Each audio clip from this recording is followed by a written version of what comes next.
খবর পড়ছি news studio YouTube চ্যানেলের পক্ষ থেকে। প্রথমে জানাবো হেডলাইন্স, তবে তার আগে এখনও পর্যন্ত যারা আমাদের চ্যানেলটিকে সাবস্ক্রাইব করেননি তারা অবশ্যই চ্যানেলটিকে সাবস্ক্রাইব করুন এবং পাশে থাকা বেল আইকনটি প্রেস করুন, সবার আগে ভিডিওটি আপনি দেখতে পারেন।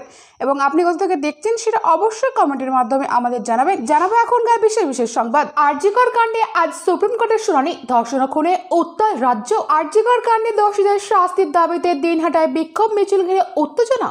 হাতটা মোচড়ে দেবে তৃণমূল কর্মীরা। এবার আন্দোলনকারীদের হুঁশিয়ারি আরেক টিএমসি সাংসদের। 2021 সাল থেকে আরজি কর মেডিকেল কলেজে আর্থিক অনিয়ম তদন্তে সিট গঠনের নির্দেশ নবান্নের। আরজি কর কাণ্ডে সুপ্রিম কোর্টের প্রধান বিচারপতির বেঞ্চে শর্তপ্রণীত মামলা। চিকিৎসক খুনের সিবিআই তদন্তের নতুন সূত্র কি মিলবে? তৃণমূলের রাজ্যসভার সাংসদ সুখেন্দু শেখরের মামলার শুনানি আজ। আরজি কর কাণ্ড নিয়ে নানা মামলা শুনানি হাইকোর্টে। সংরক্ষণের সুযোগ কেড়ে যুগ্ম সচিব নিয়োগ কেন? রাহুলের সুরে আপত্তি মোদীর মন্ত্রী চিরাগের। জমি দুর্নীতিতে রাজ্যপালের তদন্তের নির্দেশের বিরুদ্ধে হাইকোর্টে কর্ণাটকের মুখ্যমন্ত্রী দাবি আমি স্বচ্ছ। মহিলা চিকিৎসককে ফের হেনস্থার অভিযোগ। এবার কাশ্মীরে ডাক্তারদের নিরাপত্তা নিয়ে আরও একবার প্রশ্ন উঠল। শেখ হাসিনা সরকারের মন্ত্রী দীপু মনিকে গ্রেপ্তার করল ঢাকা পুলিশ, নিয়ে গেল গোয়েন্দা হেফাজতে। গুজব ছড়ানোর অভিযোগে 280 জনকে নোটিশ দিল লালবাজার। আরজি করের ভুয়ো তথ্যে কড়া নির্দেশ পুলিশের। আরজি কর নিয়ে প্রতিবাদ মিছিলে আচমকায় মেজাজ হারালেন কল্যাণ। প্রায় হাতাহাতি দুই আইনজীবী। তিনি কি দোষী? এবার আরজি কর চিঠিদের পলিগ্রাফ পরীক্ষার অনুমতি চেয়ে আদালতে সিবিআই। এতক্ষণ শুনলেন সংবাদ শিরোনাম, এবার জানাবো বিস্তারিত খবর। আরজি কর মেডিকেল কলেজে এক মহিলা চিকিৎসক পড়ুয়াকে ধর্ষণ ও খুনের ঘটনায় শর্তপরিণতভাবে পদক্ষেপ করছে সুপ্রিম কোর্ট।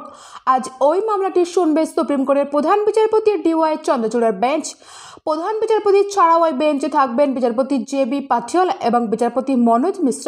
শীর্ষ আদালত জানিয়েছেন, প্রধান বিচারপতির এজলাসে প্রথমে অন্য কোনো মামলার শুনানি হবে না। কোর্ট খুললে সবার আগে আরজি কর মামলা শুনবে আদালত, অর্থাৎ আজ সকাল 10:30টায় ওই মামলাটির শুনানি শুরু হওয়ার সম্ভাবনা রয়েছে। কলকাতা হাইকোর্টে ওই ঘটনায় সিবিআই তদন্তের নির্দেশ দেয়। গত 5 দিন ধরে সিবিআই অনেককে জিজ্ঞাসাবাদ করেছে। ঘটনার পর দিন কলকাতা পুলিশ গ্রেপ্তার করেছিল একজনকে। হাইকোর্টের সিবিআই নির্দেশের পরে আজ সুপ্রিম কোর্টে এই মামলা কি নির্দেশ দেয় সেদিকে নজর থাকবে। আরজি কর কাণ্ডে সোমবার কলকাতা পুলিশের সদর দপ্তর লালবাজারে গিয়েছিল সিবিআইয়ের একটি দল। তদন্তকারীদের সূত্রের খবর, কলকাতায় বিভিন্ন রাস্তায় বসানো সিসি ক্যামেরা ফুটেজ নিতে সেখানে গিয়েছিল তারা। গত সোমবার নির্যাতিতার বাড়িতেও যায় সিবিআইয়ের একটি দল। কোন সিবিআই দল গিয়েছে তা যদিও স্পষ্ট হয়নি। অন্যদিকে সোমবার চতুর্থবার সিবিআই দপ্তরে হাজিরা দিয়েছেন আরজি কর মেডিকেল কলেজের প্রাক্তন অধ্যক্ষ সন্দীপ ঘোষ। কেন বারবার সন্দীপকে তলব করা হচ্ছে তাও স্পষ্ট নয় এখনো পর্যন্ত। তদন্তের নতুন কোনো সূত্র মিলল কিনা আজ সেই খবরেই নজর থাকবে। আরজি করের ঘটনায় প্রেক্ষিতে করা মন্তব্য নিয়ে গ্রেপ্তারির আশঙ্কায় কলকাতা হাইকোর্টে দ্বারস্থ হয়েছে তৃণমূল সাংসদ সুখেন্দু শেখর রায়। মামলা দায়ের করতে চেয়ে আদালতের দৃষ্টি আকর্ষণ করেন তার আইনজীবী। গতকাল সোমবার বিচারপতি রাজস্বী ভারদ্বাজ মামলা দায়ের করার অনুমতি দিয়েছে। আজ ওই মামলার শুনানি রয়েছে। সুখেন্দু শেখর মামলায় আজ আদালত কি নির্দেশ দেয় নজর থাকবে সেই দিকে। আরজি করের ঘটনার প্রতিবাদে মিছিল করতে চেয়ে কলকাতা হাইকোর্টে দ্বারস্থ হয়েছে বিজেপি নেতা স্বপন দাশগুপ্ত ওই ঘটনার প্রতিবাদে মৌলালি থেকে ধর্মতলার ডোরিনা ক্রসিং পর্যন্ত মিছিল করতে চেয়ে আবেদন করেন। আজ বিচারপতি রাজস্বী ভারদ্বাজের এজলাসে এই মামলার শুনানি রয়েছে। অন্যদিকে আরজি কর কাণ্ডে চিকিৎসকদের লাগাতার কর্মবিরতি নিয়ে হাইকোর্টে মামলা করেন এক চিকিৎসক। তার বক্তব্য, সুপ্রিম কোর্টের নির্দেশিকা না মেনে আরজি কর নিয়ে কর্মবিরতি করছেন চিকিৎসকদের একাংশ, তাদের কাজে ফেরার নির্দেশ দিক আদালত। আজ প্রধান বিচারপতি টি.এস. শিবগারভ এবং বিচারপতি হিরণময় ভট্টাচার্যের ডিভিশন বেঞ্চে ওই মামলার শুনানি রয়েছে। এছাড়াও রবিবার ডাবরি ম্যাচ বাতিল ঘিরে ফুটবল সমর্থকদের উপর পুলিশের আচরণ নিয়ে হাইকোর্টে মামলা দায়ের করা হয়েছিল। ওই মামলারও আজ শুনানি হবে।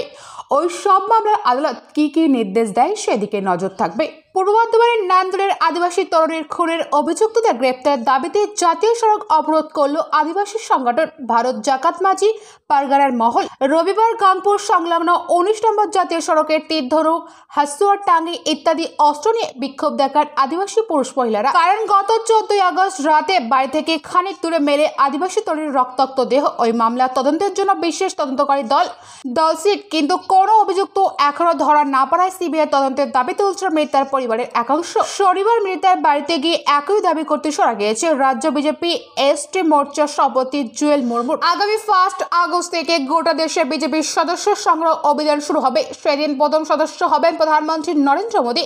এরপরে রাজ্যে রাজ্যে সেই অভিযান শুরু হবে। তবে বাংলা অভিযান শুরুর ক্ষেত্রে বাড়তি সময় নেবে, কারণ আরজিকর কাণ্ডের যে রাজ্যের বর্তমান পরিস্থিতি। শনিবার দেশের সব রাজ্যের প্রতিনিধিদের নিয়ে দিল্লিতে সদস্য সংগ্রহ অভিযানে প্রস্তুতি বৈঠক হয়। সেখানে উপস্থিত বাংলার নেতা সঙ্গে আলাদা করে কথা বললেন কেন্দ্রীয় নেতৃত্ব। বিজেপি সূত্র জানা গিয়েছে, আরজিকর মেডিকেল কলেজ ও হাসপাতালে মহিলা চিকিৎসকের খুনের ঘটনায় রাজ্যের নেতৃত্বকে আন্দোলনে থাকার পরামর্শ দিয়েছেন কেন্দ্রীয় নেতারা। সেই কারণে বাংলা যদি সদস্য সংগ্রহ অভিযান শুরু করতে খানিক বিলম্ব হয়, তাতে রাজ্য নেতৃত্ব ছাড় পাবেন বলেও জানানো হয়েছে। এরপরে সিদ্ধান্ত হয়েছে এখনই রাজ্য জুড়ে অভিযানের পথে যাবেন না বিজেপি। বাংলায় এই অভিযানে নেতৃত্ব দেওয়ার জন্য রাজ্যসভার সাংসদ শ্রমিক ভট্টাচার্যকে বাছাই করা হয়েছে। তিনি এ প্রসঙ্গে বলেন, রাজ্যের সামগ্রিক পরিস্থিতির কারণে অভিযান পিছিয়ে যাচ্ছে, তবে আনুষ্ঠানিকভাবে সদস্য সংগ্রহ করা শুরু হবে নির্দিষ্ট দিনেই। এই ছিল বিস্তারিত সংবাদ। পরবর্তী বিশেষ খবর পেতে আমাদের চ্যানেলটিকে সাবস্ক্রাইব করুন এবং পাশে থাকা বেল আইকনটি প্রেস করুন, যাতে সবার আগে ভিডিওটি আপনি দেখতে পারেন। এবং ভিডিওটি ভালো লাগলে অবশ্যই লাইক, কমেন্ট, শেয়ার করবেন। আর আপনি যদি ফেসবুক থেকে দেখে থাকেন তাহলে অবশ্যই পেজটিকে ফলো করবেন। Thank you friends, thank you for watching.